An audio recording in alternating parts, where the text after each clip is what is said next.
उत्तर प्रदेश में विधानसभा की 10 सीटों पर होने वाले उपचुनाव में इंडिया गठबंधन में दरार पड़ने के आसार अब नजर आने लगे हैं। बेशक सपा और कांग्रेस ने मिलकर बीजेपी को लोकसभा चुनाव में करारी शिकस्त तक पहुंचा दिया, लेकिन अब दोनों ही पार्टियों को उपचुनाव में अग्नि परीक्षा से गुजरना होगा, क्योंकि इन दिनों इंडिया गठबंधन में सीटों के बंटवारे को लेकर रस्साकसी देखने को मिल रही है।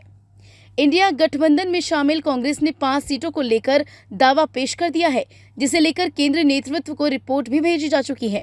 कांग्रेस का कहना है कि वो बिजनौर की मीरापुर, गाजियाबाद, अलीगढ़ की खैर, प्रयागराज की फूलपुर और मिर्जापुर की मझवा सीट पर चुनाव लड़ना चाहती है, क्योंकि इन 5 सीटों में से 3 सीटें जिन पर गाजियाबाद, फूलपुर और खैर सीट पर बीजेपी विधायकों ने इस्तीफा दिया था, इसलिए ये सीटें कांग्रेस को अहम लग रही हैं।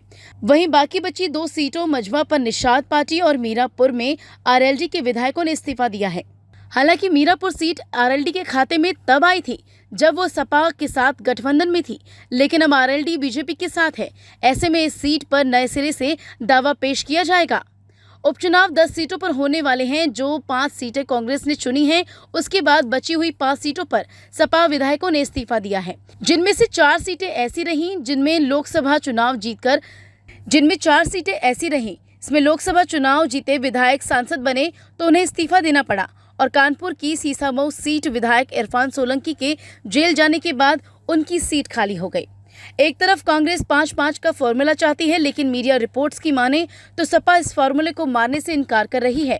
सपा सिर्फ 2 या 2 से ज्यादा 3 सीटें ही कांग्रेस को देना चाहती है, क्योंकि सपा बिजनौर की मीरापुर सीट पर अपना दमखम दिखाना चाहती है, जबकि कांग्रेस ने पहले ही केंद्रीय नेतृत्व को भेजी रिपोर्ट में सीट को लेकर दावा पेश कर दिया है।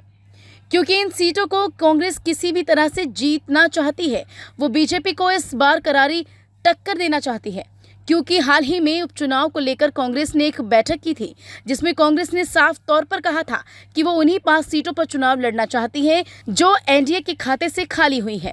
हालांकि इन सब बातों के बाद ये कहना गलत नहीं होगा कि इंडिया गठबंधन के लिए सीटों के बंटवारे की राहें अब आसान नहीं होने वाली है। वहीं दूसरी तरफ बीजेपी अपना 10 की 10 सीटों पर दमखम दिखाने वाली है।